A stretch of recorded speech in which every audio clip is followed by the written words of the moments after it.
African forum that we spoke about rethinking governance for African economic future.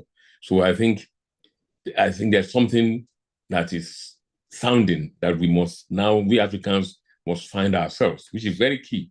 I always tell people that my name is Bimbo Ashiru. I am an Ijebu man, and I've gone through all sorts of, from a very large family of Ashiru in Ijebu. I think what I always tell people that you don't sing your praises, let people do that for you.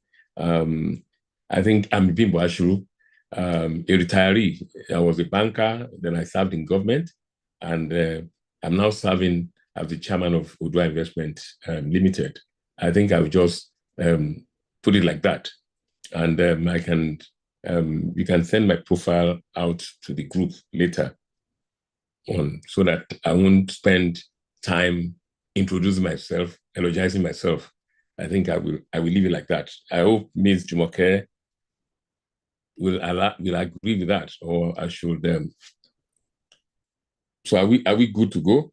Yes, your profile is quite impressive, and you were the former commissioner of Ogun State for commerce and industry. So maybe we can start with that in terms of the work that you have done, the work you did in Ogun State, and how you advanced that state economically, what the results of the commerce and industry was during your tenure at Ogun State. Maybe we can start with that so people have an understanding, and then speak briefly about your role as the chairman of Odu'a Investment Corporation and how you're progressing on that as well. Okay, thank you very much. I was in banking for almost 3 decades, and I was called to come and serve my state as the Honorable Commissioner for Commerce and Industry in 2011. It was a tough one to move from being a banker in the corporate world and come and serve in government. And I would tell you this, very good experience. And I would always tell people that it's a very tough one, but I'd say at the end of the day, I was happy I went to serve my people. I remember in 2011 when I was invited to come and serve as the Commissioner for Commerce and Industry. Some people said, you are going to serve there. That is the ministry whereby when the governor is not happy with you, they dump you there. And I'm happy to tell you that by the time I left that ministry, so many people were interested in serving in commerce and industry. Commerce and industry, when we got there, well, to start with, the World Bank report said Ogun State was number 36 in terms of ease of doing business, which is so ridiculous. Ogun State is the home to so many people. I think Ogun State actually produced 3 presidents. I'm talking about President Olusegun Obasanjo, who served twice, and the late Chief M.K. Abiola, because he was pronounced as the president and he has been acknowledged as the president of Nigeria. Chief, may God bless his soul too, Chief Ernest Shonekan was a president. Whether for 6 months or for 3 months, he was the president of Nigeria.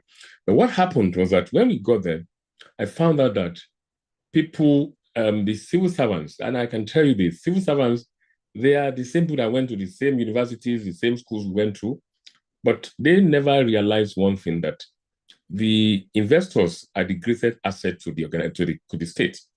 And when we started, we now found, I'll give you a good example. In my ministry, customer service, investors, or maybe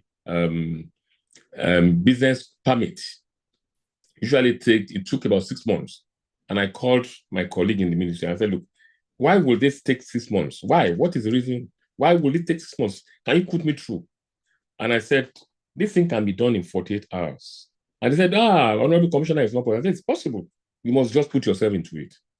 And we set up zones in the state, 9 zones. And they said, well, whoever applies for this, send it to the center. We will approve it, give them the permit, they paid necessary thing, and we'll go and do a background check. If we found out that they are not competent, they are not capable, then that means they don't have integrity. And we withdraw the license, we withdraw the permit. Lo and behold, we're able to achieve 24 hours approval for business permit. And that started, and I put my banking experience into place, course, I started private banking in the Legacy Chartered Bank, and that was part of credit and marketing, treasury. And I believe that customer relation is very key. We started moving, and the first thing we did, we introduced Investors Forum, whereby we will bring in very diverse investors all over the world to come and meet with us. I remember the first one we did, we invited Betty Han, who was the Irish Prime Minister, to come and share the success story of how they succeeded it was a very successful one. And during that process, we introduced the governor's meeting with the investors, the business investors breakfast with the governor.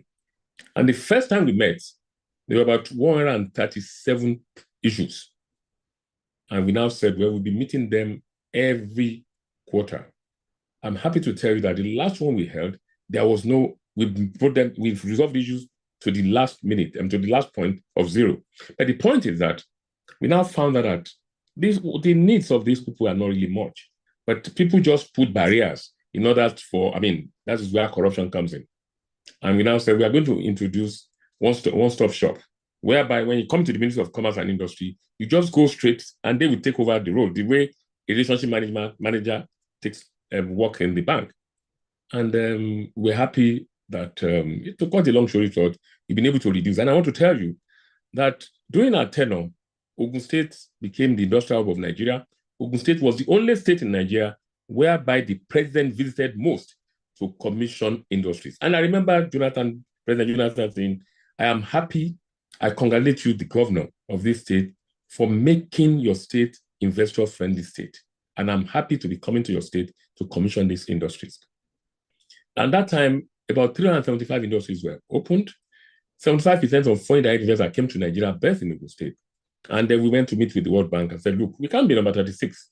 And I led the team. We went with all the stakeholders and we were able to show them the reforms that we had in Ogun State. I'm happy to tell you that if you go and check the World Bank report, 2012, about ease of doing business in Nigeria, Ogun State moved from number 36 to number 5. I remember that day I was invited to Abuja to come and talk about the success story. And that same day was the day the governor was awarded CON, National Honor. And then when he was coming back, I gave him the report. And he said, this is actually my own present. This is more important to me than even the national honor, which was even a national honor for him. And from number 5, by the time we left in 2019, Ogun State had moved to number 4. And Ogun State now became, I was invited to Kaduna during one of their investors forum to talk about the success story.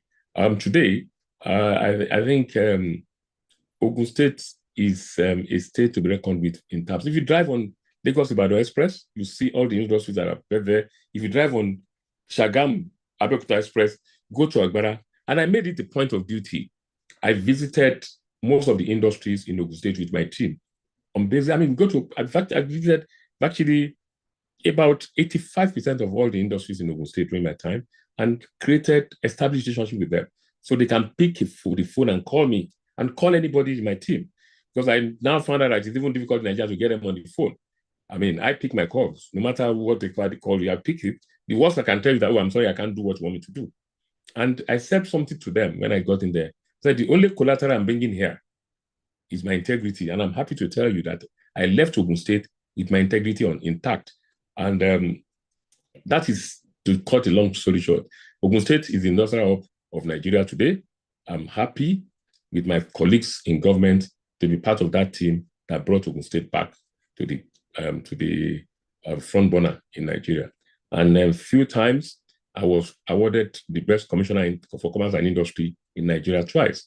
And remember, if you read former Minister for Trade and Investment, Dr. Shegun Aganga, in one of the pages, he mentioned the role I played in ensuring that industry thrive in Nigeria, which is very key. And I want to tell you this too, because it's very important. I must appreciate my employer, Stanbic IBTC. My first 4 years in government, Stanbic IBTC paid my salary. So I had no reason not to commit myself to the job I was invited to join and to do. And today, I'm still grateful to Stanbic. I'm grateful to the people of Ogun State. I'm grateful to Governor Amosu for allowing me to serve my people. And today I'm talking about the success story. It would have been something else if we didn't do well in Ogun State. And 5 years ago, the present governor, Governor Abiodun, called me and said, Bimbo, can I have your CV? And I sent it to him. He didn't tell me what was going to happen. And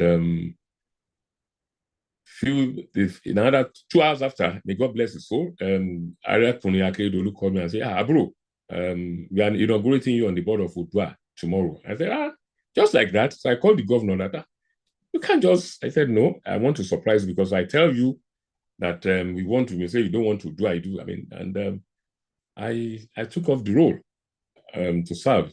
I was a director for 2 years. If you remember vividly, Odu'a, the governors, the 6 state governors terminated the appointment of the boards then. They dissolved the board. And so we came in May.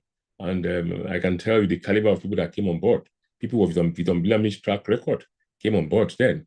I mean, representing Ogun State, Lagos, Oyo, and we have Dr. Shegun as the chairman, who was trying to complete the tenure of Osun State.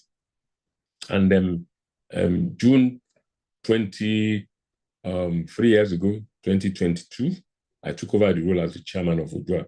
And we set up a strategy that we call it SRS to 25, that by 2025, we must bring Odu'a to the next level. I'm happy to tell you today that I just finished, actually, this is very coincidental. I told Ms.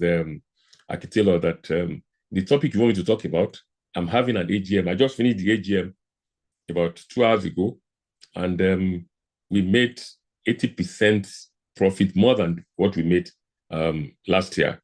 And we're actually paying about 514 million dividends to the shareholders. I mean, Odu'a is owned by the 4th largest or 3rd largest economy in Africa. But what I'm trying to tell you is that when we got in there, we saw the job people like Papa Olowo had done. And somebody was talking to me and they said, Chief Olowo is not from Nigeria, he's from somewhere else. Because when I went through the records and I saw what happened, I mean, we have no choice than to make sure that we do better than what they did. Because this is during the age of, but now we have AI, artificial intelligence age. So we must turn things around. Today, Odu'a, we have, the first thing we did was to move all the real estate business of Odu'a from Odu'a Group to Wema Board, which is a subsidiary and 100% owned by Odu'a. And we made Odu'a the lean holdco. And we look at all our real estate business. And we realized that, look, having 1% of something is better than having 100% of nothing. And today I'm happy to tell you that we started with Premier Hotel. Premier Hotel is being renovated. And by God's grace, by first quarter of next year, we'll be doing the commissioning of the hotel, 5-star hotel, top notch. Premier Hotel, we are increasing the room from 87 to 154 rooms. And we have built a 10th-floor tower, 6th-floor parking lot, event center on top of the parking lot, and we've merged the two together.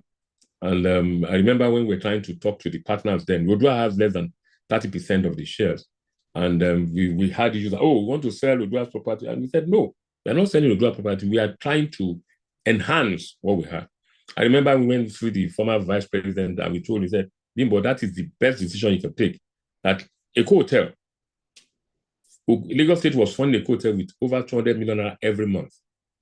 And Marwa sold it for about some $1 million, and they were so upset, they sued him. But the present president, who was the governor then, said, Yemi, stop it. Just hold on, don't sue again. The first dividend they got was in billions.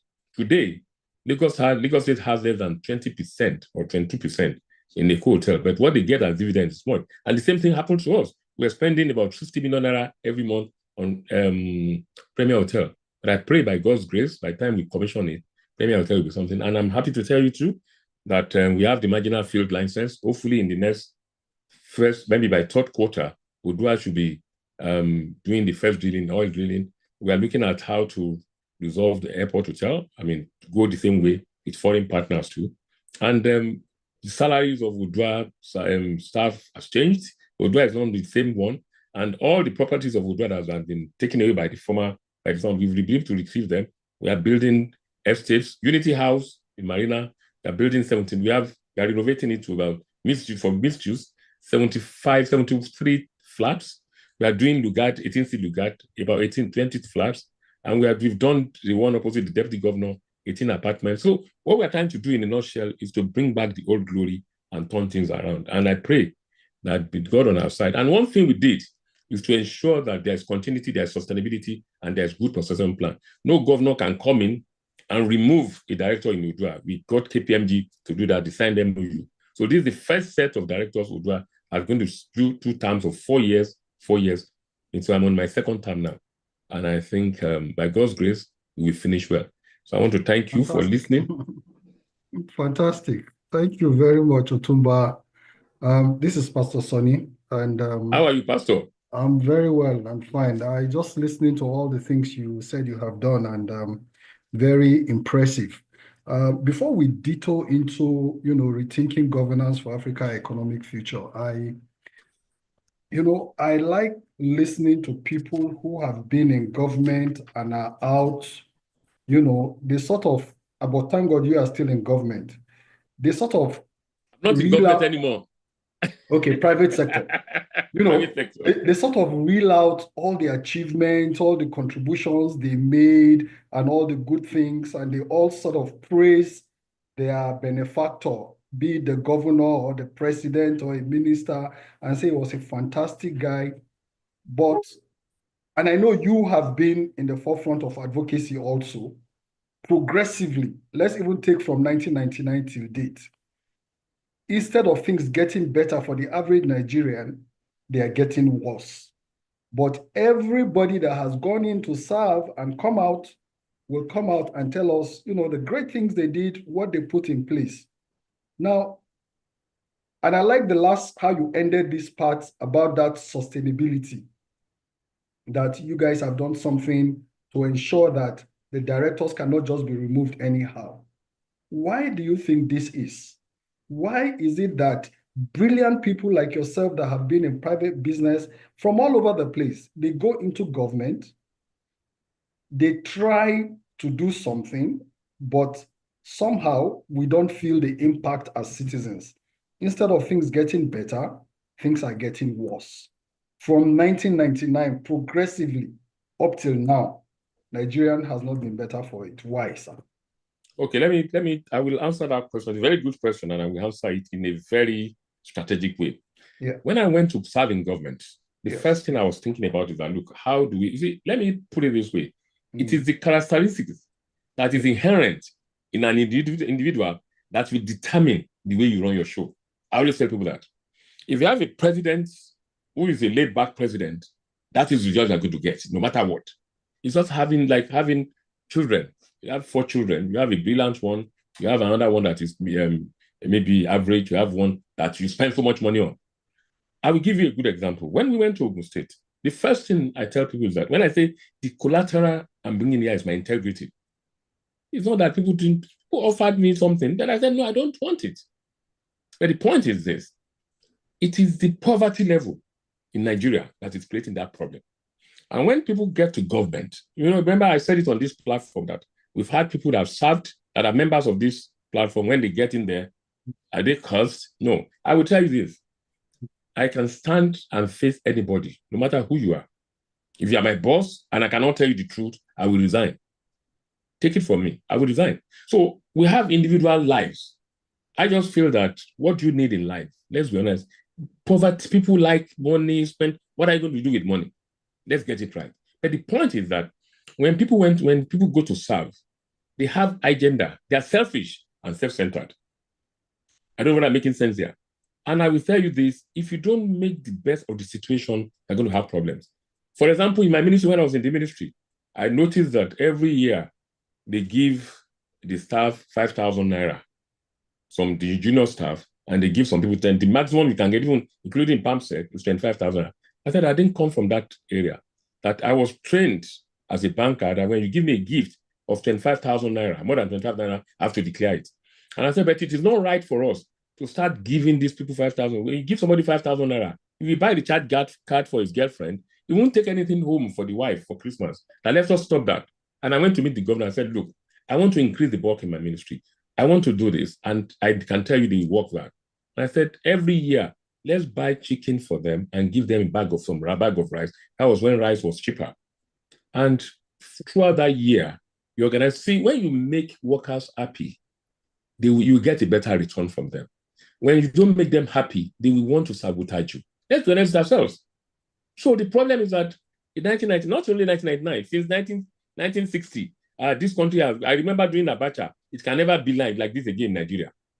I remember during, but you see, you have to make the best of the bad situation. The problem is that it's the system that we have that is creating problems. Let's be honest with ourselves, there's problem of inflation. Economy is bad all over the world. I mean, I was in America recently. I know how things are bad. But the point is that individuals have selfish interest, how they are going to make. I mean, I will tell you this, and I stand to be corrected. When I was in government, nobody in my family will come to me in the ministry. Are you getting me? Whereby you see some people, their wives follow the governor's wife. My wife never, I wasn't part of the, I was one that took the job. I said, you go and face the children, let me face the job. So my wife was not even involved in government. I was the only one. You can never see my wife following the wife of the governor around. For what? Look and do your work and forget about that. So I think it is individual way of thinking. And like I said, it's a characteristic that is inherent in the individual that determines the way you run your show. So it has nothing to do with, even if you, Mr. Sonny, if we put you there tomorrow and somebody tries to corrupt you, it depends on the kind of person you are. Once you compromise, that is the end. I remember Baba Sanjo told me something. He said, Bimbo, as a commissioner, be careful. If your PS writes something and say, in view of this, you may wish to approve. Don't approve it. Tell him to convince you to approve it. I don't know whether I'm making sense here. So that is it. So we have individuals. Some people have made the best in government, and some people failed in government. So that's my own analysis about it. Okay, I hear you. How about this theory where some people say that it depends on your principal, and you almost said that that the ministry they posted you to is the ministry they send people to fill, because that's why people say that. No matter the position you want to take in government, it depends on what your principal wants to happen. So if the governor is not interested, there is very little you can do, except you have somebody. And look, we come from the same background. I was a banker for about almost 3 decades as well. And we know that we have a budget, we plan, the MD is first among equal, the GMs, we sit down, we plan our budget, what we want to do, we challenge it. Today, governance is no longer like that. People say commissioners are like glorified houseboys. It's what the governor wants to give them that they get. So they no longer sit as a collective to plan what they want to do for the state. And I'm not just talking about you now in Ogun State. I'm talking about the larger Nigeria. So please don't just narrow it to your state or try to see that I'm talking about you and Ogun State. No. We know in many states where commissioners are really non-functional. They are there, at least I know this for fact, because I went to some commissioners who sat in their office calling some PAs, when will the governor be ready for me, this and that and that. And that was all he did for 1 month. So point is, when can we bring collective governance back together? If at all we are going to be able to achieve that. And that grows into the larger African society, where the president can sit with his ministers, they make input from each ministry, they argue, they debate, then they agree, and then they agree to implement it. They go to the State Assembly or the National Assembly. How can we bring all that back? Because today it just looks like it's one man, either you are president or you are governor and you are a dictator, and we say we have a democracy. I like what you said, Mr. Sonny, and I would be honest with you and I'll be very frank with you. Please. If you have a government that you don't meet with your ministers, your commissioners, I will tell you this. As a commissioner, you must meet, you must see your governor at least once in a week. And where? At ESCO. You must have state ESCO meetings. That's where you're going to deliberate about the progress of the state. So if you're in government and you don't meet How do you deliberate? So that means there's a problem. It's a failure. But I will tell you, and what you are saying, I agree with you. It happens. I can even tell you that some states, is it a governor that is in Abuja every day? So how do you sit and meet with your people? They are waiting for FAC. What I'm saying is that you must be able to generate revenue in your state. Ogun State, I'm sorry that I use Ogun State because that's what I know best. We were making money. We were making about 10 billion naira every month because of the areas. And I said, it's the investors that are your greatest assets. When I was in the bank, I always asked my colleagues, I said, how would you feel if you are treated this way? Once you can answer that question, then the way you're going to treat your client will be different. So how will you feel as a citizen of this state, of this country, if things are not being done properly? How will you feel? If you're in the shoes? So what you do is that put yourself in the shoes of others. People are suffering. People get there, they cannot meet their governors. I'll be honest with you, I'm sorry to say, if I'm in that situation, I'm sorry, I will resign and I will leave. I mean, honestly, if I cannot meet my boss, then I'm not fulfilled. I will leave. I'm that kind of person that will leave. But I'll be honest with you, during my own time and my own tenure, we were having meetings regularly with my governor. We meet regularly. And when I call, I want to see you, sir. Say, oh, Bimbo, I'm busy. I have to see because of this. You see, you must be aggressive. The way you are, maybe because of the training we have as bankers, you are a banker too. You are giving targets. Like you must switch water out of stone. When you know that you have a target of 10 billion to meet, that is dependent on your promotion, dependent on your livelihood package, bonus. Who are you not to get it done? So I brought that attitude of banker into my own way. Even in Odu'a, at times, if I remember something, I call the MD at 2 a.m. Because if my governor, those days, if he calls you at 2 a.m. and you switch off your phone, said no, I said that's not a good standard. Do you get my point? You must pick his call. So I'm used to picking calls at 3 a.m.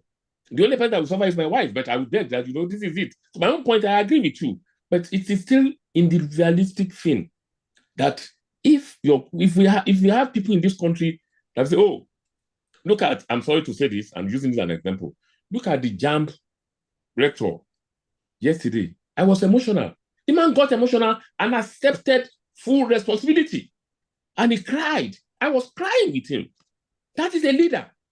How many leaders do we have? They will want to blame, the blame. You must be able to ask. If it happens anywhere in the world, look at somewhere in Japan or something, the person failed and it committed suicide. So what I'm saying is that until we have that standard, we are imbibing that culture whereby our leaders can say, well, I failed, I'm going to resign. And if it happens in this country, things will change. They hold up and say, I'm sorry, I've done bad, I accept full responsibility. No Nigerian accept full responsibility. They will pass the buck to someone. That's the problem we have. And there are only few of us. I mean, I'm not okay. I'm not a saint. I'm not saying I'm a saint. I get my point. But in my own little way, I try to contribute my own quota to make the best out of the bad situation. I agree with you, and it's a tough situation. We have emperors running around as governors and presidents who cannot be challenged. I'm sorry to interrupt you. If a governor tells me that, are you mad? I will tell you, are you mad too? And I will leave him. You can't tell me, am I mad? I will tell you, are you mad too? And I will say, get out of it. And I will leave him. I walk away. I won't stay. You can't tell me, am I mad? Otunba, cool down. It's like you have had some governors ask some people, are you mad? I will reply him that, are you mad? And I walk away. I won't allow that. Yeah. But so what we're discussing today really is rethinking the governance structure, both in Nigeria and in Africa. So what you are really saying is a structural problem where people no longer follow any pattern or structure. So a president comes in, a governor comes in, and he becomes the budget. He becomes the thinker. He becomes what it is. So how can we rewire this to put in proper structures and mechanisms such that no matter who you are, if you're a president or a governor, you have to follow a structure that has been properly defined. It's just like you work in a bank. Why do we change MDs in bank and the bank continuously make profit? So what is it that we're doing in the private sector that the public sector can borrow a leaf from? Nigeria is the largest PLC. and we don't render accounts. Why? I'm happy that you said this, and that is actually when we chose this topic, and I said rethinking governance for Africa's economic future. Yes. We have to explore governance models that leverage private sector innovation and strengthen institutions. That is the first thing we need to do. You see, a government cannot work alone. You see, we always get it wrong. And that's why you see the likes of billionaires in Nigeria. I watched the TV yesterday. Aliko was invited to Qatar to meet with Donald Trump. He's a Nigerian billionaire. So, but you get them, that shows collaboration, that they identify somebody who has, you see, the private sector must be part of this thing. And what I would say is that the problem is that the leaders across the continent, they have to rethink traditional government models because private and public sector leads need to work together. And this will never, if you never develop, if we don't adapt that existing innovative system. And let me tell you this, I will give you some countries in Africa that they have the positive standards in Africa. I will pick Rwanda. Rwanda is one. I'll pick Ghana. I'll pick Kenya. And I will tell you why I believe they are good. They have, Rwanda, for example, they have strong leadership. Rwanda's government has demonstrated strong leadership and a clear vision for economic development. They are business-friendly environment. Rwanda has implemented policies to improve the business environment, such as streamlining regulations and reducing bureaucracy. Investment in human capital. Rwanda has invested in education. They have invested in healthcare, which has helped them to develop skilled workforce. Look at Ghana. They have economic diversification. Ghana has diversified its economy, reducing its dependency on single industry and promoting economic resilience. They have infrastructure development. Ghana has invested in infrastructure development, including roads, ports, and energy supply, which has improved the business environment. Stable microeconomic policies. Ghana has implemented stable microeconomic policies, which has helped to promote economic growth and stability. Look at Kenya. Kenya, they are very innovative in terms of technology. They've promoted innovation and technology, particularly in areas of mobile payments and e-commerce, which we are trying to do in Nigeria now. Entrepreneurial spirit. Kenya government, they have a strong example. Even if it startup business, I will give you two examples.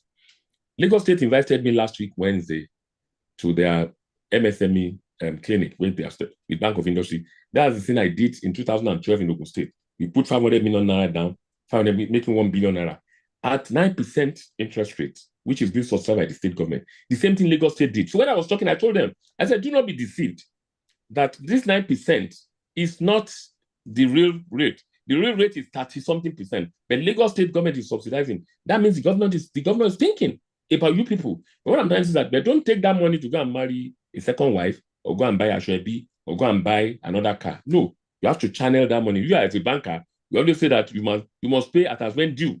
But the point is this.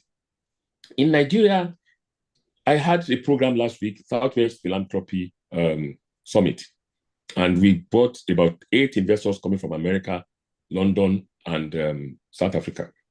For few days, I couldn't sleep because just right there, we had that there's no visa on arrival. We now told them, go and apply, go through it. The portal went down for 3 days. We called this philanthropy office, if the office of vice president, in collaboration with the office of vice president, we were trying to see everybody, calling everybody around. No, we had to call Nigeria embassy in London, Nigeria commission, and one good man who helped. And those people, they were supposed to arrive on Wednesday night. They couldn't. They had to pay about 1,500. So what I'm saying is that you discourage an investor. They eventually came. Even the last one that was supposed to come, a very prominent Nollywood star that will have impacted in this country, he got to South Africa. We did everything. He paid on the portal. They couldn't approve it within 48 hours, within 12 hours. The guy was about to board the plane. And they said he couldn't. We phoned with everybody. Nobody could do anything. The guy had to do Zoom call. So what I'm trying to say is that Africa, we must get to a level whereby private sector must be part of it. We must get to a level that we need to look at PPP. The issue of PPP, let me tell you this. The PPP arrangement, if it's not documented, when I told you that we couldn't get the governors to sack anybody, you know the reason why? Because we got all the 6 of them to sign an MOU. They signed an MOU that a governor, when he became the governor and went to bring somebody, I said, no, it's not possible, sir. I said, I'm sorry, it's not possible until the tenure of the person finishes. What I'm saying is that we must get to a level whereby in Africa, as a continent, you must work as a team. I'm on the board of APS, the African Private Sector Summit. I mean, their head office in Ghana. We meet, we see, we have these problems. Look at the coups, unstable government, the Francophone companies. They are the coup d'etat. It's coup d'etat is a French language. They are the ones that brought coup. There's not an English language. Are you getting my point? Look at the guy. He went to see Putin. Putin in Russia. What are they trying to do? The problem we have is that our colonial masters, they are trying to disintegrate us. They don't want us to unite. It's not like the way polygamists behave. A polygamist will not ever want his wives to be friends. They don't want them to work closer. We have to exploit private sector leadership that can profit the public sector and rethinking governance, which I just mentioned. But the point is that we need to find a way of having market-driven solution leveraging by liberalizing policies that we allow government focus exclusively on policy formulation, regulation, creating an enabling environment by investing in infrastructure, regulation, and incentives. We have problems all over Africa. So the problem is that how can we, then the issue of privatization, government has no business in business. All government needs to do is to create that enabling environment for business to thrive. Why should government have so much percentage in NITEL?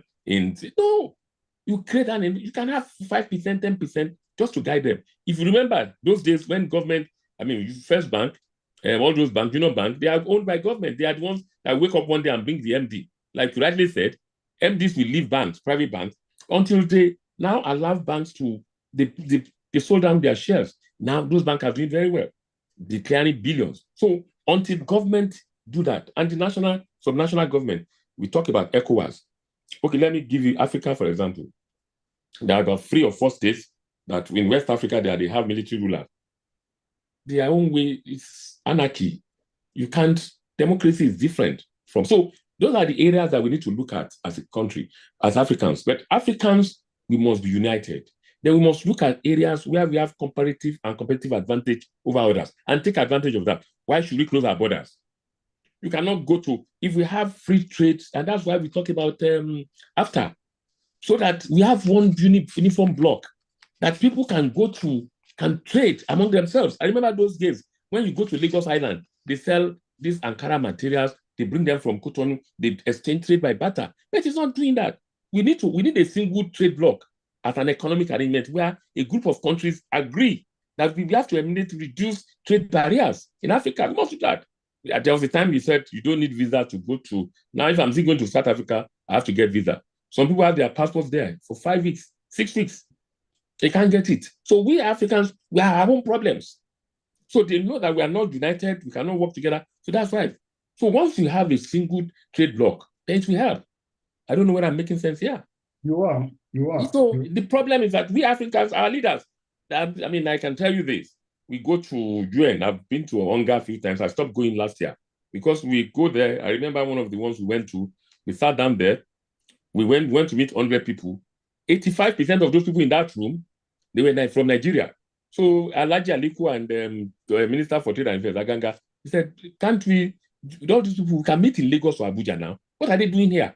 Meanwhile, the same day in my hotel, President Obama on the second floor, met with 25 Asian top American businessmen. He held a meeting with them on how they can help his company, his country, and develop it. He was there with them for 2 hours. And by the time he left, you could see, and that was why we announced that. I remember that day. So what I'm trying to say in the sense that we must be truthful to ourselves. It's not very, I'm the president of Nigeria today. My cousins, my brothers, my sisters, or my friends, they are the ones. No, bring in, when you're appointing people, appoint people that can work, that can do the work, that are committed, that are deliberate, that are focused. It's not that we just have people, some people cannot even defend government. They cannot even some states now, like rightly said, we don't even know they have commissioners. We don't even know who the commissioners are. I remember growing up as a young man, if you don't know in secondary school or primary school, if you don't know the commissioners in the state, you're in trouble. If you don't know the list of the ministers at federal, I don't know. If you remember those days. Absolutely. We don't even know them. Absolutely. You must know when Gowon was the president of African Union, AOU. You will know the names of the president of Uganda, president of so. Nobody cares. They don't know. If you want to be a citizen of America today, there are about 100 questions. If you don't know those questions, you can't become a citizen. Do we have that in Nigeria? You don't. Do we have that in Africa? We are just gallivanting around, wasting our time. They go for UN, they go there, say the same thing. They go on Fifth Avenue, shop, bring millions of people, spend millions of dollars of their country, then come back and say the same thing the next year. So what are we doing? What are we improving on? So we need a leader. We need a mad person as a leader. I would say, look, I don't care. I'm not here to make money. I want to impact. Look at people like Papa Awolowo. Look at what they've done. I am in Odu'a today. When I opened the file, the cocoa house was built. It's going to be 60 years they built cocoa house this month, July. And I said, is this man a Nigerian? Well, the man was ahead of his time with his contemporaries. Papa Dibanjo that died, all of them. See, those people, they were young when they were planning all this. How it was going on when he was president of Nigeria. But look at what is happening now. We don't have, people are for themselves. And when they amass this wealth, where will they take the money to? If you make billions of naira today and you die tomorrow, that is the end. Most of our presidents, our governors that stole money, that took them out of the country, the money is wasted there. Because I know two governors that they have properties worth millions of dollars, they have money, but they died because they couldn't tell anybody, and the money is wasted. In Ghana, in Saudi, in Dubai, in London, in America. But I just want to tell our leaders, they must have the conscience. They must have fear of God. It's very important. I like this, and I want you to speak for prosperity's sake, because these things is being watched all over the world, and our leaders are listening to it. So I hear you when you speak clearly. So in your opinion, we don't have the right leader yet that can lead us, whether at national level or at state level. I know Okay, go ahead. I'll be honest with you. Let me tell you this. Yes. You may call him a madman and a crazy man, Donald Trump.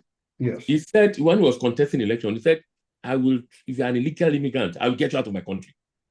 He was campaigning. Look at Papa Awolowo. He said, if you're a corrupt leader, if you're a corrupt person, I will jail you. That's why the man didn't get it.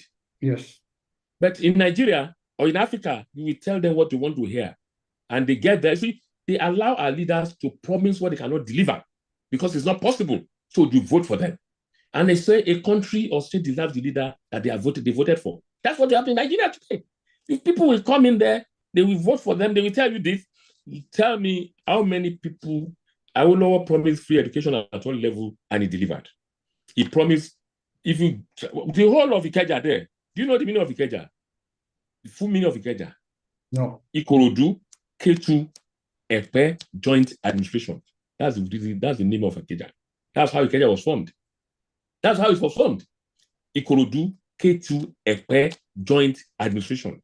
So the whole of the Wema Bank, Otunba by himself. Are you sure of this? Is that the real meaning of Ikeja? I can tell you. Go and Google it. Ikorodu, K2, Epe, Joint Administration.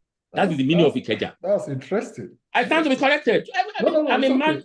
I'm a student of history, so I can tell you that Ikorodu, K2, Epe, Joint Administration. That's the meaning of Ikeja. People, when they say somebody are Lagosians, they grew up in Lagos here, Isaleko. All those areas, they are the Jebus that are living in Shomolu. I'm giving you the history. Ikeja, Ikorodu, K2, Epe, Joint Administration. That's cool to know. All right. So the question I was trying to ask, really, so that you can speak for prosperity and people can hear, is given where we are today, number one, are we tracking in the right direction? If we are not, what can we do? Citizens, pressure group, what can we do to hold? And I have a few ideas of my own because I'm a radical person, but it's just how to implement them. I tell people, I say Nigeria is the largest PLC. You know today that on the Nigerian Stock Exchange, every quoted company must declare their public accounts by May of the following year, if your year end is December. If you don't, there's a penalty. And if you persist, they will delist you. Why are our state governments not publishing their accounts? Why is the federal government, and they can do this on an annual basis. There's nothing wrong with that. That's number one. Okay, but my real question is, how can we change the trajectory? What can really be done? Okay, let me quickly answer one. I don't want to forget that question you asked. Yeah. If you notice, some state governments, they publish their accounts. Some. Are you getting me? And some state governments, they don't publish their accounts. And I will digress a bit. If you're a brilliant student and you do your exam, you know that you passed. When you get results, say, Dad, I got 5 A's or 6 A's. Are you getting me? That's you right. Bring it home. Then when you fail, you will go and trash the report card. Are you getting me? How can a governor that is in Abuja every day, how can he declare? Because if there's no performance, so what account do you want to declare? If there's no performance, you cannot. I can tell you, Lagos State declares the account, Rivers, Ogun, or some states. Give it to Southwest. Give it to Southwest. Give it to Southwest and some other. Look at a governor of Anambra State, Soludo. He declared, because he's coming from a private sector. Let me tell you this. When people say, politics is my profession, then you must call the person a thief. Politics is not a profession, it's an act of serving people. I don't know whether I'm making sense here. So if anywhere in the world, the likes of Odu'a we're not mentioning, and all the Azikwe, they are professionals, a lawyer, journalist, even in England. But some governors, they don't even have certificate. But they have now messed it up that it's only school cert you need to become a president and governor of a country. So what do you expect? Let's be honest with ourselves. So some state governors, they cannot even read speeches. They can't. Even if you write it for them, they cannot read it. So because they cannot even talk publicly, they are now running away. So what I'm saying is that, how can you, if you don't, you can't give what you don't have now. So why would they publish? They cannot publish any report because they have nothing to publish. A state that is generating revenue, making the best of this. So what I'm saying is that for every state in Nigeria, there's no reason you cannot generate at least 1 billion naira in a month. Because they are if you allow industries to thrive, you charge them taxes, they pay tax, you pay this. Everybody pay tax now. Even civil servants, they pay tax. You deduct. It's an income to the state. It's a revenue. But when the governor doesn't have an idea, the governor that cannot read balance sheet, that doesn't understand what even is there for, they just brought him. You are going to be the governor. Then they brought you out to come and be the governor.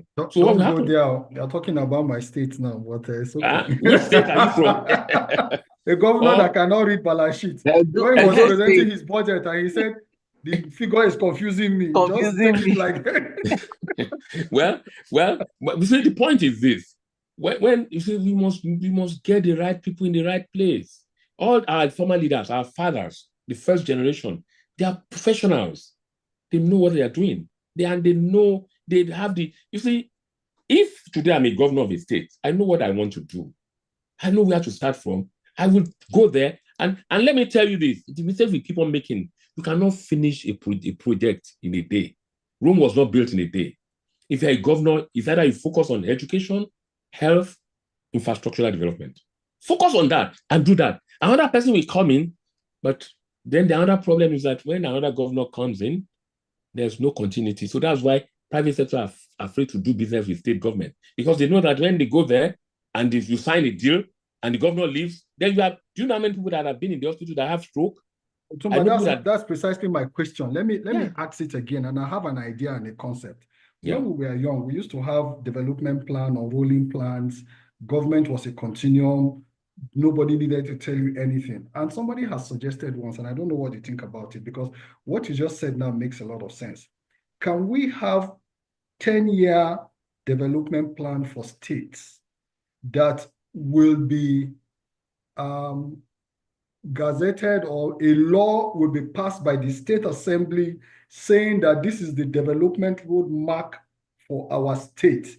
No governor can come in and just, except you go back to the same National Assembly to change anything in that trajectory. You cannot come and say, oh, we don't want to do this again. That's just an idea that, some thinkers were floating.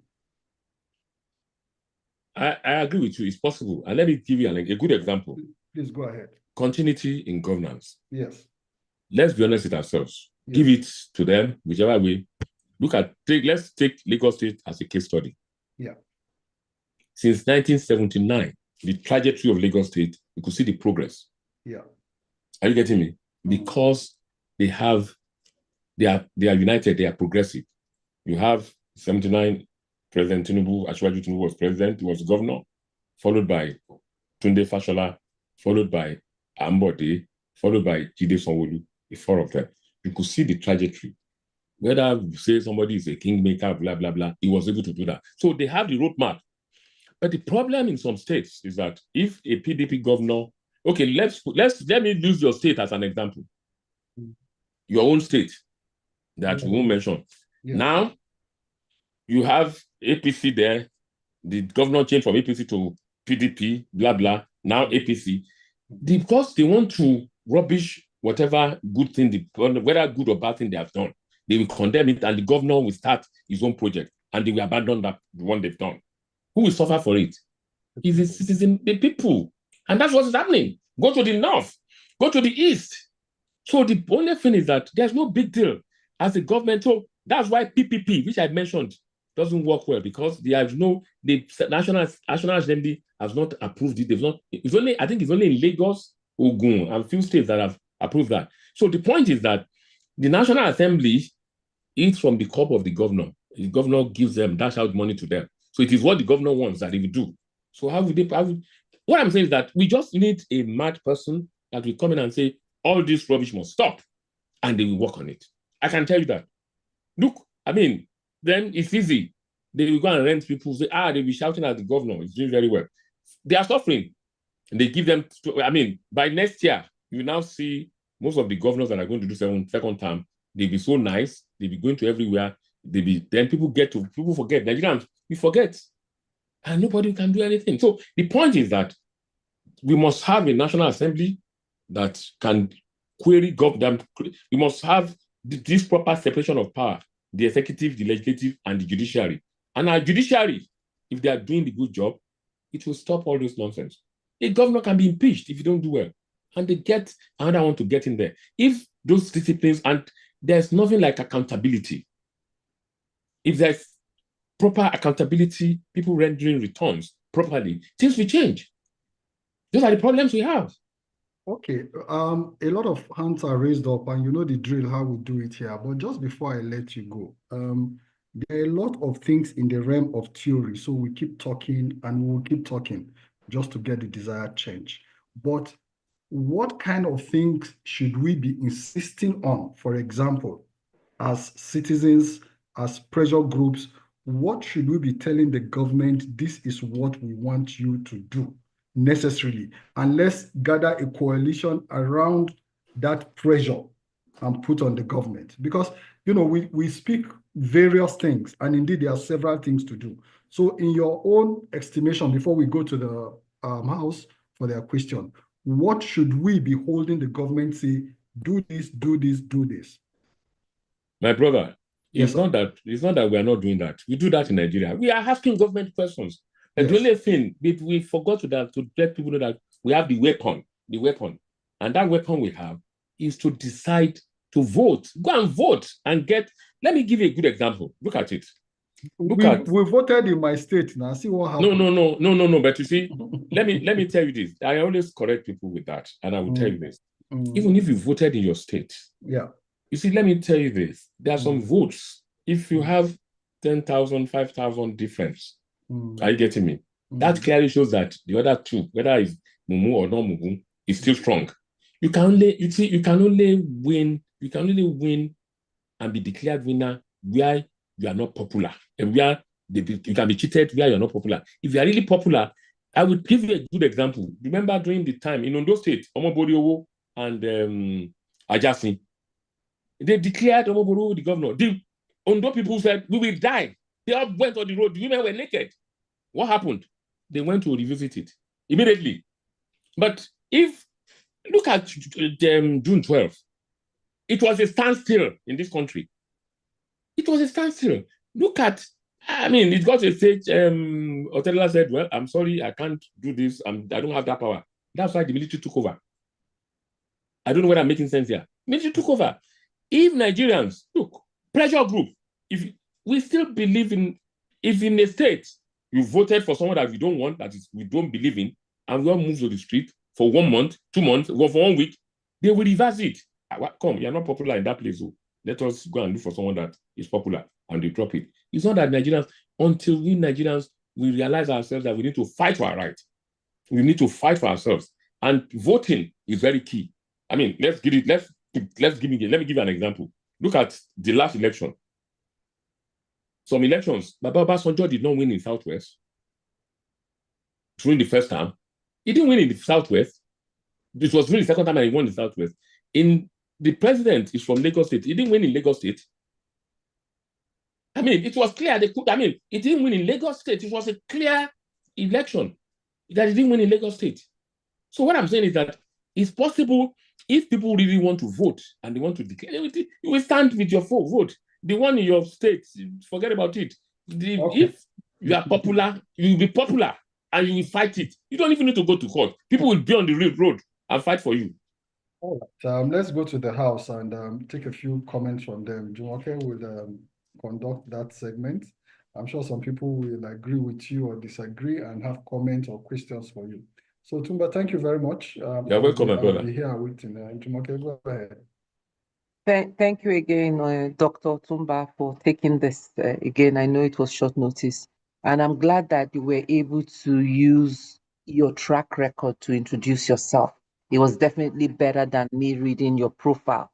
The way we have a lot of hands up today, and because your presentation is thought-provoking.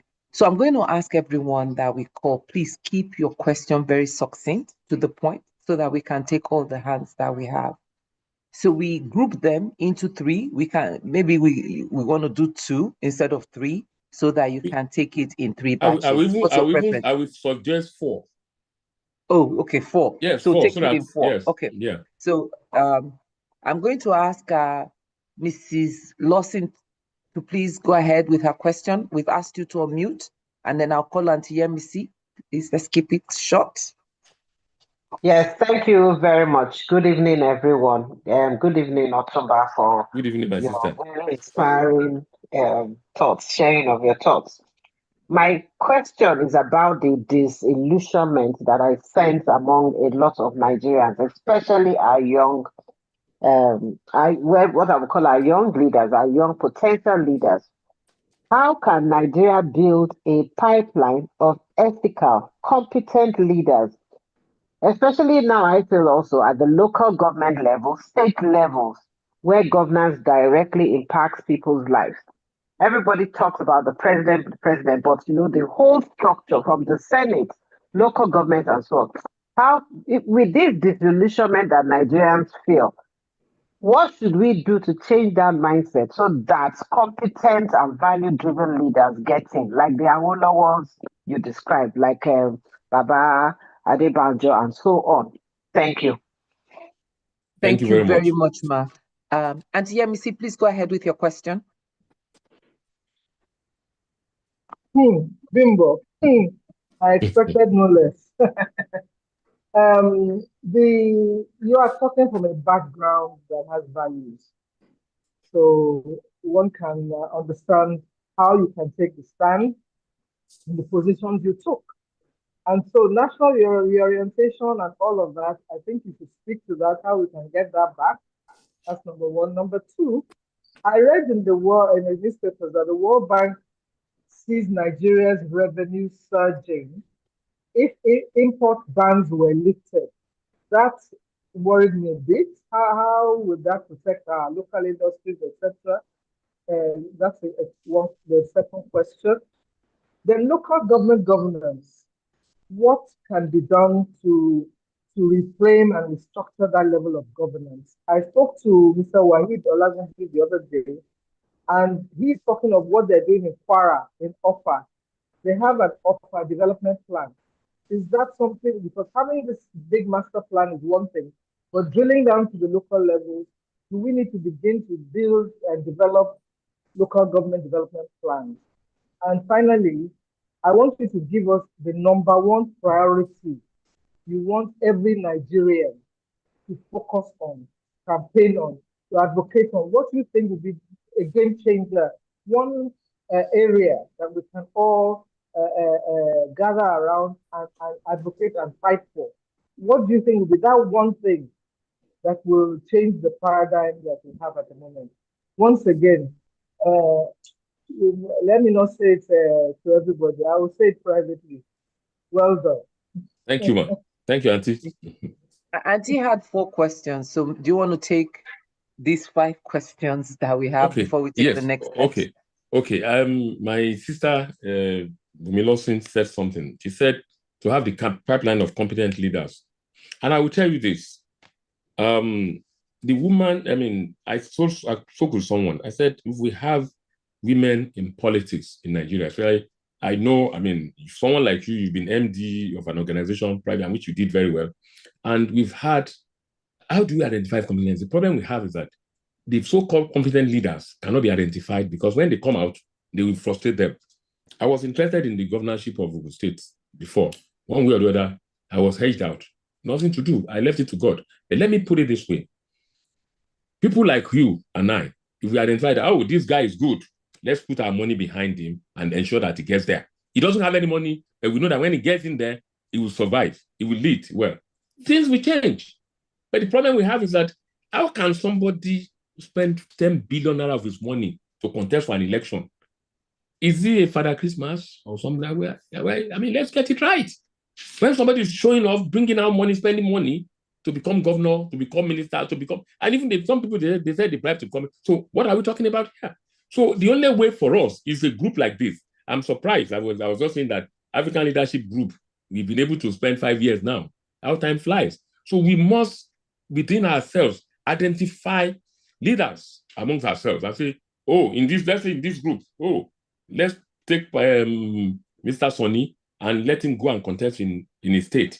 We are going to back him up, whatever it's going to cost. If every one of us contribute, let's say 1,000 naira, ensure that so he knows that he's accountable to everybody. He's accountable to his people. But because somebody spends his money, he says, well, I've spent my money to help with everybody. And that's why after some time, they don't care because it's their money. So people don't even, when we were growing up, when somebody comes to visit us at home, my father will ask, whose child is this person? Who is your father?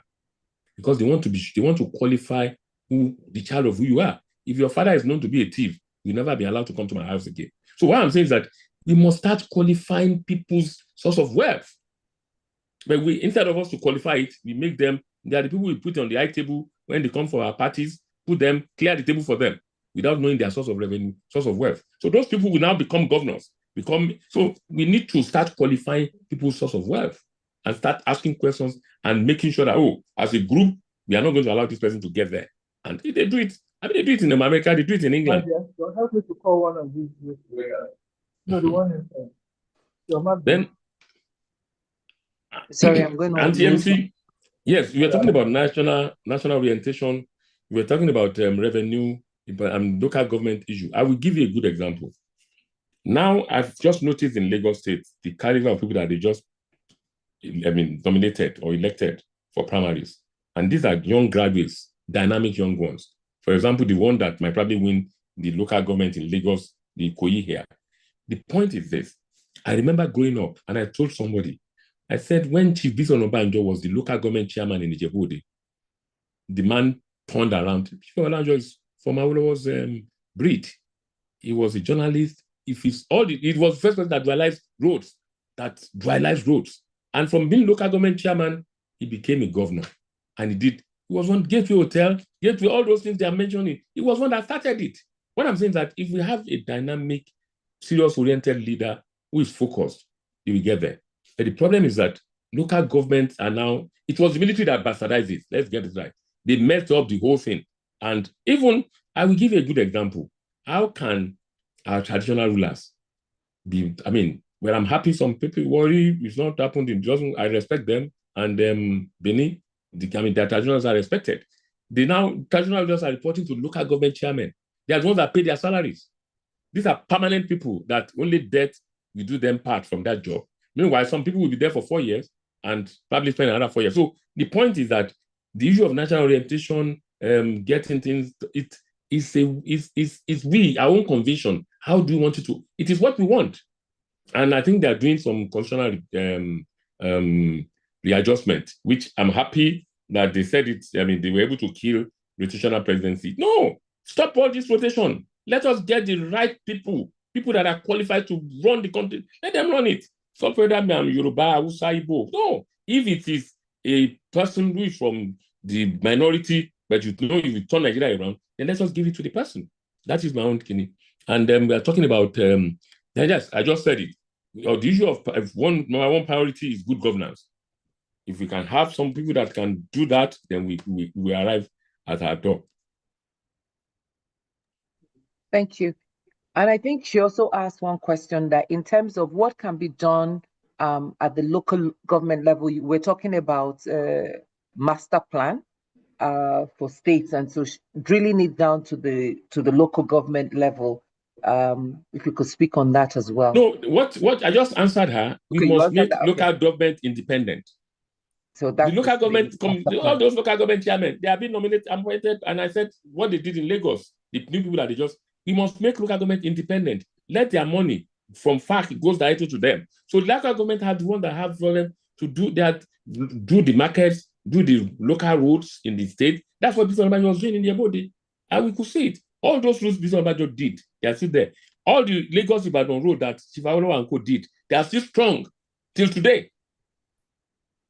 So if we make local government independent and strong and fund them directly, it will help. Thank you so much. This is the last call for questions. I have 5 hands up. If anyone has a question, please raise it so that we know how many people we are taking. After this hands, I don't know that we are going to be able to take any more questions. So I'm going to ask Mr. Akintayo to please go ahead and ask his question, and then Mr. Okunbowa, Professor Grange, and Pastor Funke Awolowo. Go ahead. Good evening, Otunba, Ashiru. By the grace of God, you will still be the governor of Ogun State before your time is up. Amen. If God says that, sir. Of course. You know, you are one of there's no hiding place for a goldfish. The important thing that I'm picking up from what you are saying, we come from the same school of thought. I too am a Sidon politician now. I live at the grassroots. I live with the people. Nigeria is not a PLC. It's a social organization that is there depending on cost benefit to determine the best things to be done. But I also believe very much in creating the right atmosphere for private investors to come in. But very often, private investors is a pseudonym for rich individuals or countries that have money that they want to invest. Nigeria belongs to 90% people who are extremely poor. And you can be sure one of the activities I'm doing at the grassroots is that if government doesn't start to do things to alleviate that poverty, we will help them to channel their anger to make sure that this country will be very difficult to govern. So it would be nice to hear from you as somebody who's been there, done that, and survived, especially your integrity. What provisions do you have for ordinary Nigerians, impoverished Nigerians, frustrated Nigerians to make sure that they keep going until the great day comes when Nigeria is functioning well? This is a pressing problem.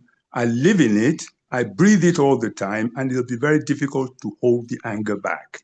Thank you very much for this opportunity to talk. I rest. Thank you very much, sir. Good to have you back. May I have Mr. Okunbowa, please?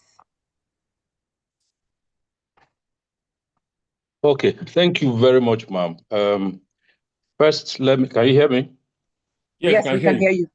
Okay, let me thank you, sir, to join the others who have appreciated you for your very, very beautiful presentation.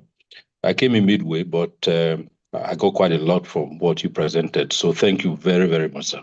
Thank you, sir. I just want to make a comment, it's not a question. I want to appeal. You know, we are about 77 persons or 76 people here right now. Even though we're all here in our different personal capacities, but you know that each of us actually does represent an interest, which is wider than the personal capacity in which he or she is here. For instance, for me, I am the head of service of Edo State. And so when some comments, such as the one that came from you and then amplified by my brother from Edo State, concerning what happened when the governor of Edo State did his presentation of the budget. Some of us are then forced to speak, you know, and I think that we should be a bit conscious and cautious about the fact that there are so many interests here that are represented. For me, I've worked with our present governor for 6 months, and I believe and I know that he's nowhere in intelligence or lack of it, you know, as many people have portrayed it over the last 6 months. Every day I work with him. And I know that the man has a lot, and he's demonstrated it over time, over the past 6 months, that he has a lot to give in terms of. So I want to plead with you going forward that when some of these comments made, we should be a bit circumspect because of broader implications of some of them. So that's my observation. But thank you very much, Mr. Odu'a. And I like your statement. Yeah. Yes, sir.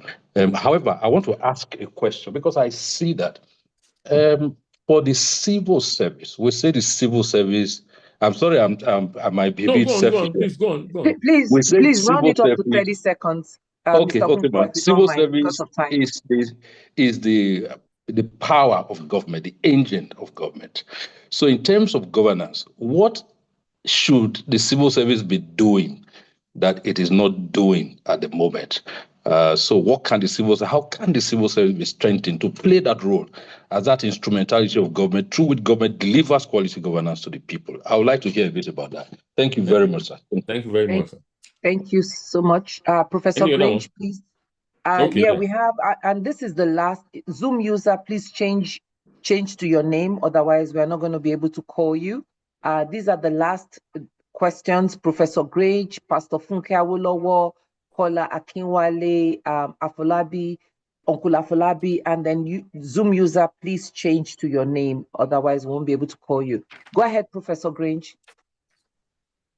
Oh, thank you very much. Good morning from here. Good morning. Yeah, thank you very much for that insightful presentation. I have been in similar situations like you, but we are not going to talk about that. It was more at federal level. So I believe that there are some differences between federal and state levels. Having noted that, I want to ask you, what were the best factors that enabled you to stick to be true to your values, such as integrity and lack of bias, etc., and not involving your family, etc. That's number one. My second question is, what constitutional changes do we need to enable the states to perform optimally in the way that Ogun State has done under, when you were the commissioner? The reason for this is that we have this problem of some things being on the on some list and others not on this. For example, the police is on the exclusion list, and and so on and so forth. My third question is, how can the revenue generated at state level or at local level be used judiciously to support social progress in areas such as healthcare, education, provision of water, electricity, the usual things that ordinary citizens would see as the dividends of democracy? So thank you very much. Thank you very Thank you, much. ma'am. So you have 4 questions now. Do you want us to Yes. take any more, or do you want to take those? Let me just take those 4. Okay. Thank you, Mr. Kintayo, for your kind words. And we're talking about poverty issue. How do we improve it? You see, nobody, woke up and want to be born into poverty, but you don't even choose where you come from. But the point is that the problem we have is that our leaders, look at, you hear somebody stole 200 billion, 100 billion. If you channel those funds to the proper thing, creating jobs. But the problem is that farming, let me put up the issue of agriculture that can lead into industrialization. Our farmers cannot even go to farms because the kidnappers are there. They're going to attack them. Even people, fathers, mothers that are bringing in money that people can buy things from. Even tomatoes are very expensive now because people cannot go to farm, and we depend more on people coming from the north. But the point is this: the government, when they were coming, they say, oh, they are going to alleviate, your poverty, they are going to do this, they are going to do that. But that's what I'm saying. People should walk the talk. And it's now, I would say, unto Jesus, we surrender and we pray to God that we have a good person that will come to our different states. And let me put it this way. People blame federal. No. The state governments, they have a lot of problems. Because federal government, there's no federal people. They're only state people. And industries will not go to federal. It will come to states. How are they encouraging? And let me even tell you this. Our KBACs too, they have a role to play. Because when investors are coming to probably open industries, factories, the way they deal with them, I had to face them and go and tell them that, look, you should stop it. Because even there are some industries, they will come, they will wear traditional things, they will say they are going to use juju to do this. I say, if you want to use juju, come and kill me. Because the point is that is the problem. I think our mentality about not allowing people. I remember when Aliko set up the factory in the cement factory. I said, Aliko is from Kano. He's not going to take it there. It brings commerce into your area. And they need a lot of enlightenment to let them know what is happening. I think those are the areas. But the issue, Mr. Kungwa, my unreserved apology. But I will tell you this, it's rather unfortunate that when the governor, when he was contesting and people were saying all sorts of things, I said, when you are contesting election, it is the local people that will vote for you. And if you listen to what I said, if you are popular, wherever it is, and luckily, I should be more sentimental to my brother, Ashiru, because my brother and my friend. I don't even know the governor. But the point is that I'm just saying that if you are popular, you will win. If you are not popular, you won't win. But if you are not popular and you win, they will still get it back from you, whichever way. So, but we are sorry, it's not to, and I'm happy that you were able to declare your support for him, which shows how, and I respect that. I take full responsibility and I accept and I apologize on behalf of the two of us. But the issue of civil servants, let me be honest with you, civil servants are the landlords. I call them landlords and I respect them. They understand everything. I'm happy Professor Grange will tell you this. They know everything. And if they want to set you up, they can set you up. So the only thing is that you need to work with them. And the only thing is that we need to send them for training. They used to go for trainings a lot. But nowadays, they don't even have time to go for training anymore. They are all busy. Everybody's busy making money. But the problem is that once the civil servants and the public, what do you call them? Civil servants and political appointees, once they are working together as a team, things work out well. The moment they start working at cross purposes, that's when we see problems. But I can tell you, and I'm happy to tell you that I was able to work well with my PAMSEC, my directors, and I told them, I said, I'm not here to make money. I'm here to make my own impact. So a lot of training, they need to do a lot of training, and they should stop the issue of having ghost workers, because, that is what happens. And I'm happy, as the head of service, you know better. You can now identify the core competence of each of your permanent secretaries, because I'll be honest with you, permanent secretaries are the driver of every ministry. I call them landlords and landladies. So you need to send them for training, and you need to put the ones that are reliable in ministries that need to drive the state. Mrs. Grange, Professor Mrs. Grange, I mean, I understand what you said, and people know that you have the right track record, you have the right pedigree, and you have the right integrity. Whatever it is, I can tell you, we know the truth. So we have no problem with that. But the problem is that the issue we have is that values, when you have values, and you are, my father used to tell us that I'm not bringing you up here to go to Buckingham Palace and have complex. You should be able to stand tall wherever you go to. And he used to tell us that I don't care how you want to do it, either by hook or crook, you must pass your exam. If you are caught cheating, I will disown you. So those values, and remember the son of whom you are. So the values that were brought up are from a polygamous family. And I said, I will curse you in my grave if you go and mess up that Ashiru name. So those are the values that I've always had at the back of my mind. And the upbringing that you must not go there and mess up in government. And that is one of the things that we need to do. But the issue of, I don't support like you rightly said, man, how do they generate revenue to support the social amenities, health and everything? They generate it, man. They make money, but they divert the money. I mean, they will tell you that a contract that's worth 100 million, they will tell you the contract, they will negotiate. And they will now call the contractor and come back, okay, you now have to go and increase it to 200 million. You've negotiated down to 100 million, which is clear. They now say, come and put it down to 200 million. So when you do such things and you've collected your money up front, government have not paid, they've just given them a little bit mobilization, they won't deliver on the service. They won't. That's the problem. And they know how to wait. Government go, government comes. So I was with a governor a few weeks ago, and he said, one of the contractors came to him, meet him, and he said, no, I don't want anything from you. Go and do the job. Please go and do the job. My president gave you this job. Go and do it. I don't want anything from you. So it's use of values and integrity. So it's not that they don't. The money is there, man.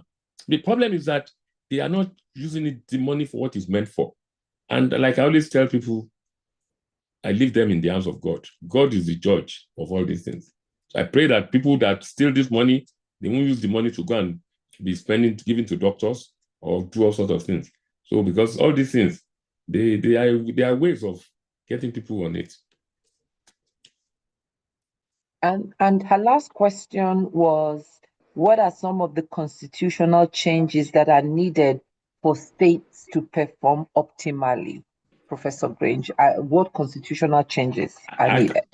Yes, she said, I can tell you this, there's no need for any constitutional changes. States are independent in Nigeria. They get their FAC. Even they are getting more FAC now. The problem is that some of them, they don't have the sincerity of purpose. They don't. You see, the way some governors spend money, you think there's no tomorrow. And when they leave government, they become something else. So I think there's no constitution, because if in the constitution, separation of power, local government, but the only thing, like she rightly said, is that they should strengthen local government more. But the state governors too, they will still be fighting, because they will tell their representatives in the House of Representatives, in the Senate, that they should not let it go. So, but if they have representatives that have they have God fearing, then they will fight for it. I mean, I was looking at it at the floor when they said, no, there's no rotational government. This thing must, if somebody, I mean, I was happy to hear that, to see that. And I think if we can have people like that in our National Assembly, things will change. Thank you. So we'll take the last set of questions. Pastor Funke, please keep it brief. Mr. Kola Akinwale, and then Mr. Uncle Afolabi. Again, Zoom user, you have to change to your name because we cannot identify you if we don't have a name to you. Go ahead, Pastor Funke. Good evening. Can you hear me? Good evening. Yes, good evening, my sister. How are you? Yeah, I'm fine, thank you. Wonderful one. I'm really being educated, listening to all the stages and the checks and the balances. And I want to say there's a scripture I shared and I asked.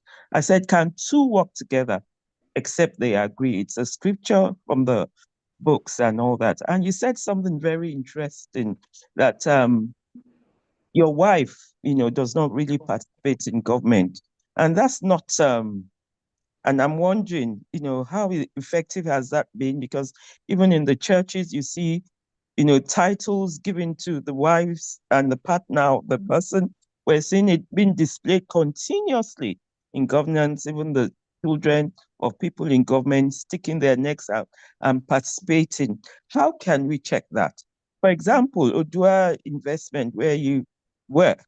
I remember years ago, one of my aunts was saying that they actually said, how come, to Papa years ago, that how come you didn't bring your children into one of those boards and all that? And he totally refused. And I'm wondering, how does that operate, in comparison now? Also, I saw that all through your, deliverables, what you were saying that education is paramount. And, when we say every politics is actually rooted in the grassroots, how do we get that? Because today you see that most, especially in my party, I won't mention, but most of the people that actually come out and are able to draw the crowd are the not so educated people. So how do we balance that? Do we start discouraging them? Or, do we respect the fact that there's a part that they must play? Thank you. Thank you, my sister. Thank you very much for keeping it succinct. Mr. Akinwale, please go ahead with your question. And then Uncle Falabi, and then the last one, Mr. Tunde Odulaja. Yes, good evening, everyone. Good evening, Otunba. Stand on existing protocols. This is my first time here. I was invited by Uncle Sheikh Ladipo, and it's such an honor to see so many vibrant people here. I'm actually, it's a shame really, because I feel that those of us here are the very best of our kind in this country, not to even be in government, not to be participating, to change what's going on. Those abroad have not got two heads. What they have, as Otunba has spoken to, servant leadership, the right mentality, a duty of care, looking to deliver on promises, accountability, every box you can tick. It's also interesting to find that even all over the world, I was born in England, I've been out there, but I've spent my life here, ran for the House of Assembly. We didn't win. We turned out on Kubretwe to run for governorship. Do you mind keeping your question, in the political space? sir? The point is this. I'm sorry to interject. I will do. Can you keep it to 30 seconds, please? That's okay, and I will just get to that. I'll do it in less than 30 seconds. So, Otunba, sir, how can we ensure that a group like this continues to grow? There's not enough of us to be able to make a difference. What can we do to grow a group like this and ensure that there's a lot more of us participating? We're too comfortable and we're not collaborating enough. That's my comment. Thank you very much. Thank you very much. I have put a form for you to sign, for you to fill, so you can join the group and be more engaged. Glad to hear that. Uncle Afolabi, please go ahead with your question. And then we'll have Mr. Odulaja take the last question. We've asked you to unmute. Okay. I'm going to, while we're waiting for him to unmute, maybe we'll take Mr. Odulaja and then go back to Uncle Afolabi. Can you unmute? Yes, I have. Okay. This is Odulaja. Very well done to the African Leadership Group for this initiative, and particularly for bringing Otunba Bimbo to your show. My question, since you're a leadership group and your initiative is to try to improve on the quality of leaders that we breed in Nigeria. For me,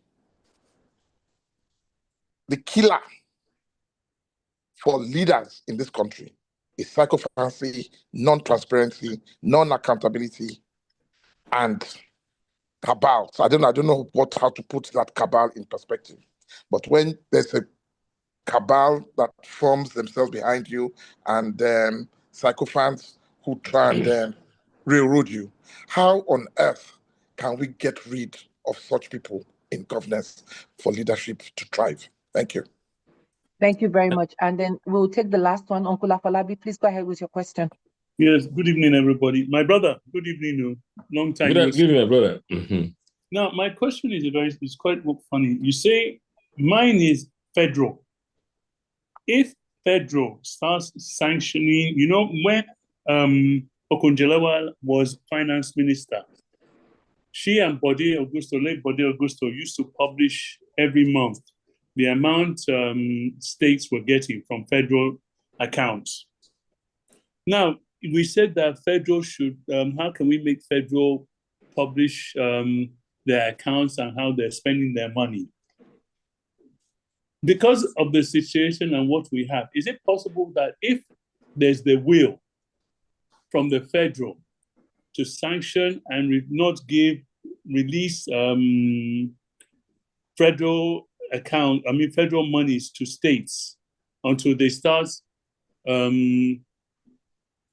releasing and their accounts for the month?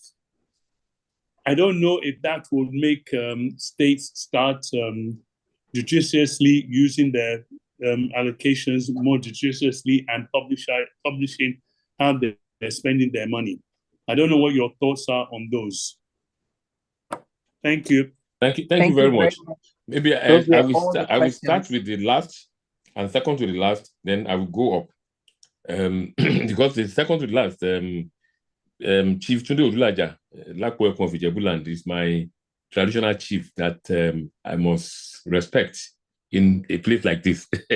Anyway, my brother Falabi, let me tell you this. This is a federation.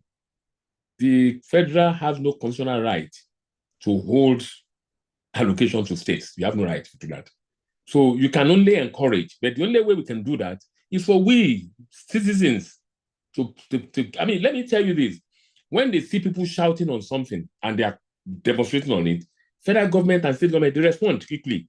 Nobody is asking for this accountability. Nobody is asking for the accounts. Only a few elites that will just condemn it and say something about it. When people pray, well, we want to see our account, we want to see this, they will respond. You will see them, you see the Commissioner for Information and respond, no, you know, this is it, we had this, they will start explaining. If you notice, when people are talking, they will see, look at the reaction about JAMB. Look at it. Everybody, I mean, things changed. Look at, I mean, when things happen and people react, and that is what we are saying. We must have Nigerians reacting. I was reading on the platform now, on the chat, whereby they said, Ibadan Poly, they do want to do HND, they want to do, and they have this opera, and things changed. So it's very important that we must fight for our right. Lakwe said something, psychophancy. I mean, I know that you are one of the advocates in this country that fight for good governance. The problem is that we must demystify that office of government. Demystify it. Don't let us, I mean, the point is that when somebody becomes the governor, you want to invite him or her to be at your party, you want him to be, you now attach importance, and they now have this unnecessary sense of importance. They clear the road for them. I know a governor. I'm very close to him. He's governor of one state. I don't want to mention the name of the state. This guy comes to Lagos. He will drive into your, if he comes to see you or comes to a party, he will walk in alone. No security. He will carry his own things. But how many governors are there are doing that? If a governor is coming in at times, over 20 people will actually bombard your party event. So it is a wrong sense of, I mean, once we start demystifying, you don't even invite them to your event, they see it and they call, come, you had a party, you didn't even tell me. I'm sorry, sir, I don't want to. There was a wedding that one of the former presidents came to somewhere in TBS, and immediately the president left, the party emptied. It was like an empty party because they come with so many crowd. So what I'm saying is that let them run their show. Let them run their go. Let them run their show and keep quiet so that we will just ignore them.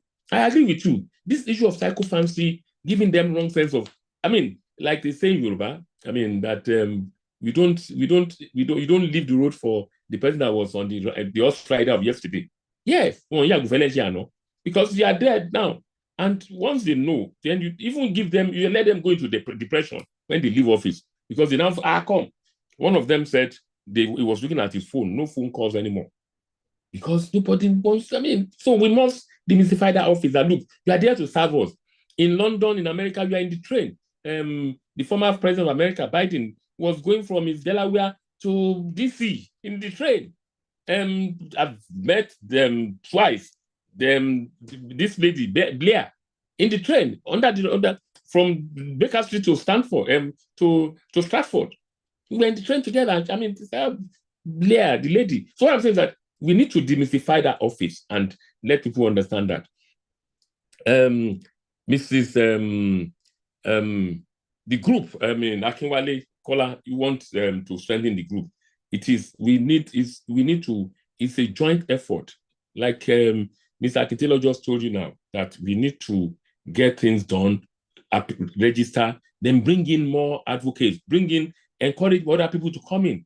I mean, I've been part of this group for the past 5 years, and I have no regret. It started just like 10, 20 people, 50, but now it has grown. So that is it, they're all over the world. So that is what we need. We need to encourage ourselves to be part of it.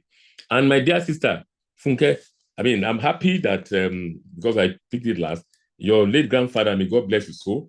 I mean, he has planned, he did one thing in this country. I mean, and I said, Papa, we didn't know, I knew Papa too growing up, because of my relationship with your younger brother.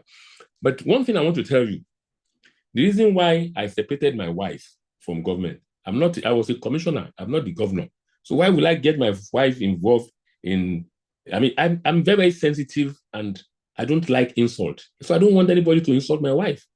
But if I'm the governor, my wife must support me as the wife. It is normal.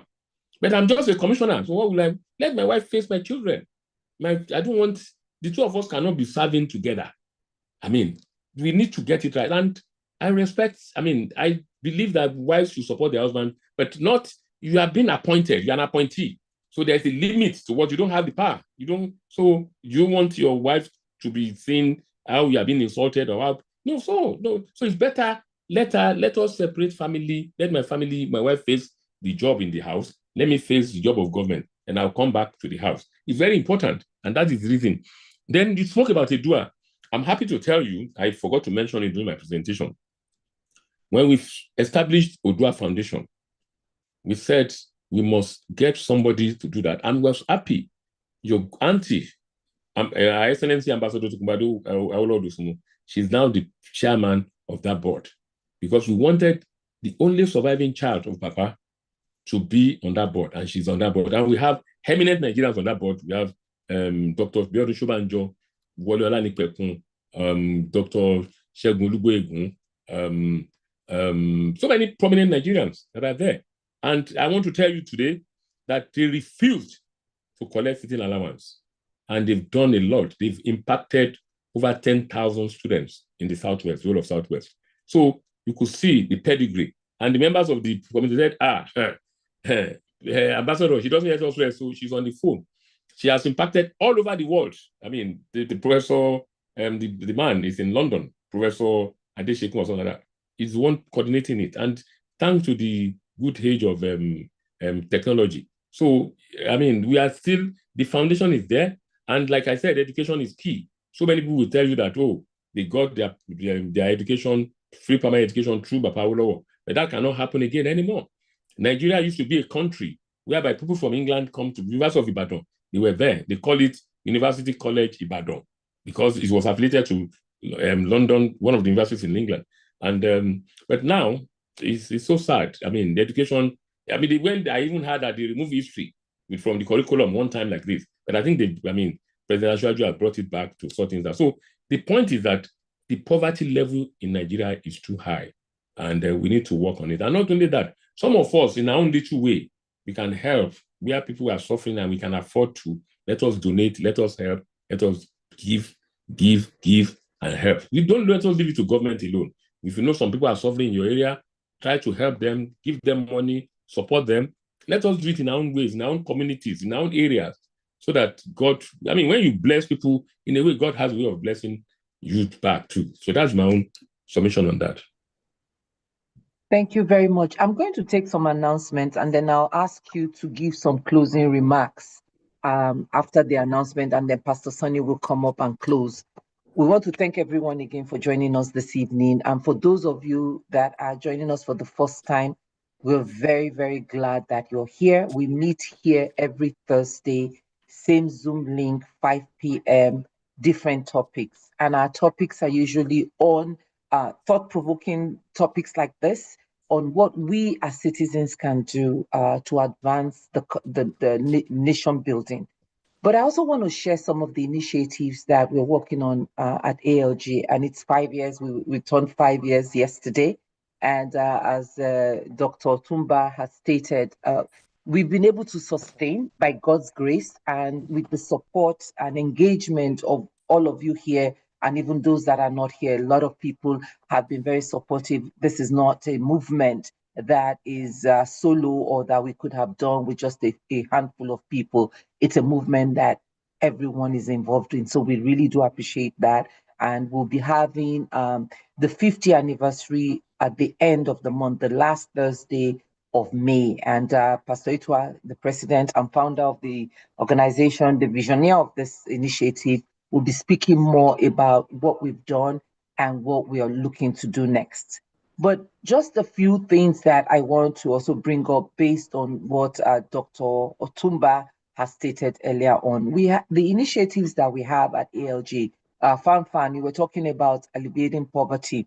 We've reached out to communities and we've had one single donor that has been donating foodstuff for us to be able to reach out to 5 different states and over 2,500 people. And people like you that have also contributed funds for us to buy some of these palliatives. And we did it when food prices were very high. And we felt it was important for us to go into communities, talk about citizens' engagement and their responsibility in good governance, but you can't go empty-handed. So we'll be talking more about Fan.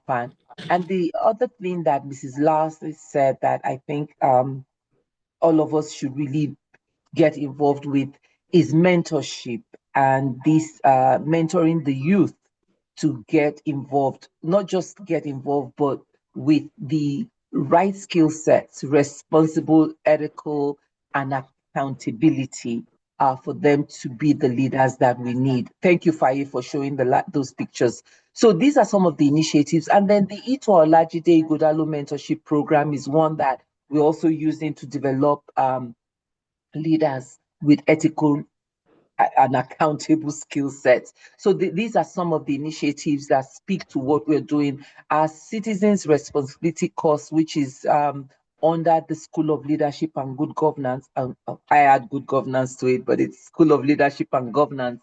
It also, we're in our 3rd cohort of the Citizens Responsibility course. It's like a 6 weeks program where we take participants through the Constitution, the laws of the land, why you as a citizen need to pay your taxes, obey the law. What information do you need to be very engaged? At one time, we were sharing the Nigerian Constitution on the platform. Maybe we need to go back to doing that, because a lot of us, I don't know that we understand the Constitution or we have read it. So that's something else that is important for us to understand our Constitution and uphold the terms of those constitutions. So those are some of the announcements. We'll be speaking more about it at the end of the month when Mr. President gets back. But in the interim, you can be a part of ALG. You can complete the form that I put in the chat. You can just send us your phone number and we'll add you to one of our groups. And then meet here again next Thursday. Share the flyer as you get it so that more people are informed. This is a group that is growing. We're grateful for that. And we have a YouTube channel as well. For those that miss the Thursday sessions, they can always catch a recording of this on YouTube. So glad everyone is here. Uncle Bimbo, I'm reverting back to Uncle Bimbo. If you can give us... It's even better. Bimbo is better. It's easier than me, Dr. Otunba. Let me just... Uncle Bimbo. If you can give us your closing remarks, and then we'll have Pastor Sonny come up to close the session. Thank you so much. Thank you so much, my sister. I will leave with only 4 quotes from 4 different people. The first one: the future belongs to those who believe in the beauty of their dreams. That's Roosevelt, the former American president. Africans tomorrow will be determined by how we think today. That's Steve Biko. Change will not come if we wait for some other persons or some other time. We are the ones we've been waiting for. We are the change that we speak. That's Barack Obama. And finally, the best way to predict the future is to create it. Abraham Lincoln. I will leave us with that. That we make the best out of the situation by coming together and work as a team, as Nigerians and as Africans. I wish us best. Thank you very much. And thank you for having me. Thank you for listening, and thank you for your contribution. God bless. Thank you very much. Okay, Pastor Sonny. Thank you very, very much, Otunba Ashiru. That was very beautiful. I will add to your quotes. Okay, I will add to your. You say, believe you can, and you are halfway there. Theodore Roosevelt. Yeah. I like that. He says the future belongs to those who believe in the beauty of their dreams. Eleanor Roosevelt. Yes. That's his wife. So Nigeria will be good. If not, we will not be doing what we are doing. We believe we can. And that's halfway already. So we'd like everybody else to join us in this belief and in this drive. The future belongs to those that try. We cannot keep quiet. So really thank you for that brilliant contribution. And thank you for taking us at short notice. You're a member of the house. We don't expect any less. So we're really grateful. So on behalf of Pastor Odu'a, who is unavoidably absent today, he's not able to join us. I'd like to thank everybody for joining us today to be part of this program. Next week, we'll have another very, very insightful conversation with a very special guest. I urge you all to be present. Then the upper Thursday, which is the last Thursday, we'll be talking a lot about what we've done in the last 5 years and the future as we see it. So we invite everybody to not just come, but invite friends, join us on this mission. The task of making Nigeria great again belongs to all of us. Otunba spoke about Donald Trump, make America great again. Like right now, Tinubu has adopted that mantra, make Nigeria great. This isn't make Nigeria great, we are Nigeria or something. Yeah. So let's see if you can lead from the front. That's what we want.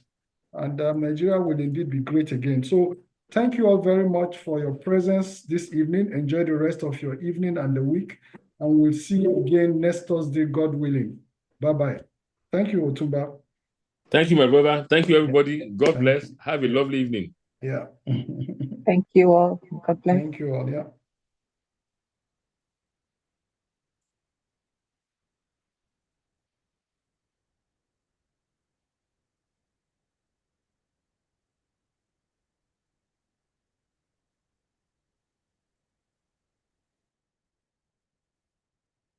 Yeah, thank you very much, Jumoke. God bless you. Thank the back office, Faye, Olu Victor,